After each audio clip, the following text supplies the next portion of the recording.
नमस्कार मित्रों, हर हर महादेव।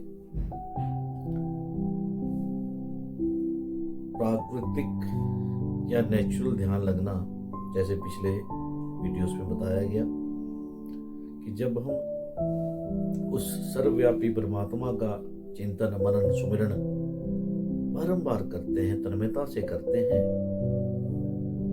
तो उसमें जब हमें आनंद आता है तो स्वतः ही ध्यान लगता है, चला जाता है। बहुत से ऐसे महापुरुष, जैसे मैंने कई नाम लिए, उन्होंने कोई ऐसे बैठ कर के साधना ध्यान कुछ किया ही नहीं। चैतन्य महाप्रभु जी नाच नाच करके, गा गा करके, प्रभु के नाम का संकीर्तन कर करके, और जैसे नामदेव जी हुए कि परमात्मा के नाम का संकीर्तन करते करते करते करते ध्यान लग जाना। ऐसे स्वामी हरिदास जी हुए जिन्होंने संगीत के माध्यम से ही ईश्वर को रिझा दिया, और वो इतना उसमें मस्त हो जाते कि उन्हें बाहर का कुछ ध्यान ही ना रहता, कि ईश्वर के ही नाम में उनका ध्यान ऐसा लग जाता कि उन्हें कृत्रिम रूप से ध्यान लगाने की कोई आवश्यकता ही नहीं। अब कृत्रिम रूप से अगर ध्यान लगाने की बात की जाए तो बहुत से ग्रंथों में भरा पड़ा है। अगर हम बात करें तो बहुत अच्छी एक पुस्तक है विज्ञान भैरव तंत्र। इसमें देवी भगवती, आदिशक्ति, पराशक्ति, माँ पार्वती भगवान शिव से पूछती हैं, तो भगवान शिव ध्यान की 112 विधियां बतलाते हैं। ऐसे ही बहुत सी पुस्तकें हैं, ध्यान मार्ग, ध्यान साधना, ऐसी अनेकानेक पुस्तकें हैं। तो कृत्रिम रूप से ध्यान लगाने के लिए कुछ मूलभूत आवश्यकताएं हैं, जैसे कि एक तो सर्वप्रथम आपके पास एक ऐसा स्थान होना चाहिए जो स्थान शांतिमय हो, जहां आप बैठ जाएं, जहां आप अच्छे से बैठ सकते हो। वैसे तो अगर आप नेचर के सानिध्य में, यानी प्रकृति के सानिध्य में जाकर के ध्यान को लगाएं तो उसके जैसी बात नहीं, परंतु जब आप नेचर के सानिध्य में जाकर के ध्यान को लगाने की प्रैक्टिस करते हैं, अभ्यास करते हैं, तो सर्वोत्तम कहा गया है। परंतु यदि आप नेचर के सानिध्य में नहीं जा सकते, जंगल में, पार्क में कहीं नहीं जा सकते, तो आप घर के ही किसी एक कमरे में जाकर के कमरे को बेशक बंद कर दें, या फिर आजकल बड़ी टेक्निक्स हैं, जैसे आप साउंड प्रूफ शीशा लगवा लें, जिसमें कोई भी वॉइस, कोई भी साउंड जिसकी आपको आवश्यकता नहीं है वो अंदर ना आ सके। और फिर आप वहां पर एक आसन, जैसे कोई भी आप ऐसा आसन रख लें जो ऊर्जा का सुचालक ना हो, क्योंकि जब आप वहां पर बैठेंगे, थोड़ा सा प्राणायाम करेंगे, तो उससे जो आपको एनर्जी प्राप्त होती है, ऊर्जा प्राप्त होती है, वो ऊर्जा धरती में चली जाएगी, आपको उसका लाभ नहीं मिल पाएगा। तो ऐसा एक आसन लें, और फिर आपको बैठने का अभ्यास करना है, सुखासन में, सिद्धासन में, पद्मासन में। जिस सुखासन का मतलब जिस भी आसन में आप इजीली बैठ सकते हैं उसमें आप बैठिए। अब बहुत से लोग आकर के कहते हैं कि प्रभु जी हम तो नीचे पालथी मार के नहीं बैठ सकते। कोई बात नहीं, आप चेयर ले सकते हैं, परंतु इसमें कंडीशन ये है कि आपको बैठना इस प्रकार से है कि आपका मेरुदंड, यानी आपकी जो रीढ़ है, ये बिल्कुल सीधी हो, अकड़ना नहीं है, सीधे बैठना है। और आपकी जो ठुड्डी है ये जो चीज है ये धरती के पैरेलल हो, ऐसे ऊपर भी ना हो, ऐसे नीचे भी ना हो। और फिर आपको साधना है, किसको साधना है? आसन को साधना है। तो आसन को साधना यानी आपको जितनी भी देर, पहले शुरुआत में कम समय में 10 मिनट, 15 मिनट, आधा घंटा, घंटा, जैसे भी आप जितना भी आप समय निश्चित करते हैं उतनी समय में आपको बैठना है।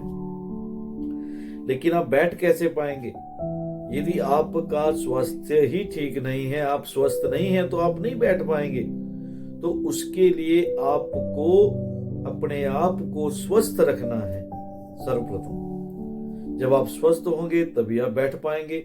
तो स्वस्थ रहने के लिए आपको प्राणायाम अति आवश्यक है। और फिर इसमें और भी बहुत सी बातें आती हैं।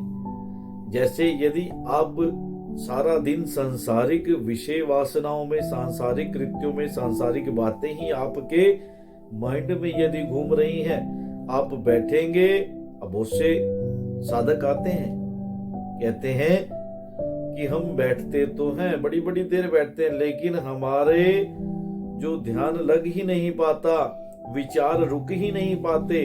तो आपको विचारों से कोई युद्ध नहीं लड़ना है, उन विचारों को आने दीजिए। लेकिन आप प्रयास ऐसा करें कि एक विचार से दूसरे विचार के मध्य जो आपका समय है उसको बढ़ाते चले जाना है। तो सर्वप्रथम क्या हुआ कि एक तो बैठने का अभ्यास होना चाहिए, आपका शरीर स्वस्थ होना चाहिए। अब आपने खाया कुछ ऐसा कि वो कभी आपको गैस बन रही है, कभी अपान वायु, कभी कुछ चीजें आपको तंग कर रही हैं, तो इसीलिए कहा गया कि आपको योगाभ्यास के द्वारा, प्राणायाम के द्वारा अपने स्वास्थ्य को ठीक रखना, खुद स्वस्थ रहना है, अपने स्वास्थ्य को ठीक रखना है। भारी गरिष्ठ भोजन नहीं करना है, सुपाच्य भोजन करने हैं, जो इजीली आपके डाइजेस्ट हो सकते हैं, ऐसे भोजन को करना है। खिचड़ी है, दाल फुल्का है, दलिया है, इस प्रकार के भोजन को करेंगे, जल्दी से ये पच जाएगा। सुपाच्य भोजन है, ये आपको वमन नहीं होगा, डकारें नहीं आएंगी, आपकी गैस नहीं बनेगी, अपान वायु नहीं होगी। तो आप स्वस्थ हैं, क्योंकि बिना हिले डुले विचार मुक्त विचारों को जब आप लेकर के आएंगे, तो ये बड़ी शुरुआत में, प्रारंभ में ये चीजें होना बड़ा आवश्यक है। फिर अब इसमें अहिंसा की बात की। अहिंसा कैसे? कि आप लोगों के प्रति ईर्ष्या ना करें, द्वेष ना करें। आज के समय में सबसे अधिक क्या हो गया है कि एक दूसरे के प्रति मात्सर्य भावना, ईर्ष्या, द्वेष, कि इस व्यक्ति ने मेरे को ऐसे बोला, इसने मेरे साथ ऐसा किया। जब हमारे अंदर ये बातें घर कर लेती हैं तो हम ध्यान को साध नहीं सकते।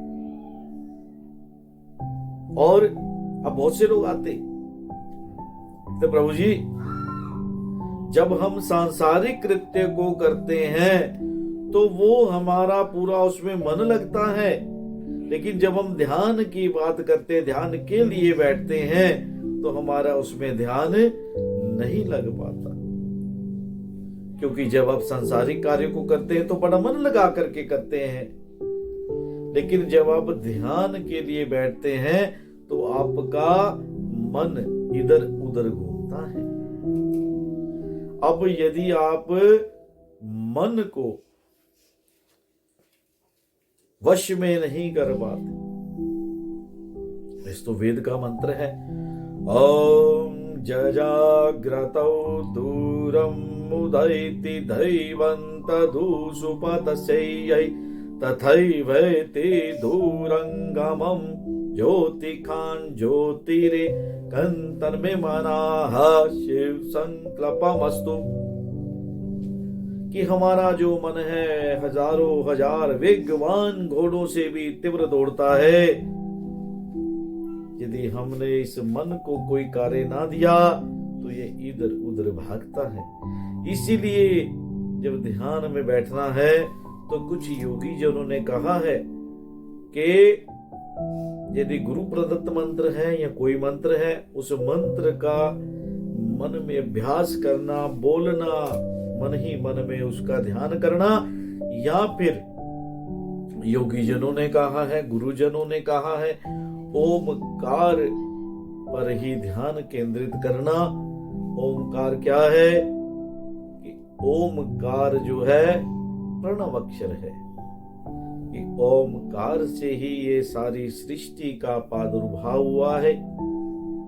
ओमकार ही प्रणव अक्षर कहा गया है और ब्रह्मा विष्णु शिव तीनों देव ओमकार के अंदर ही वास करते हैं।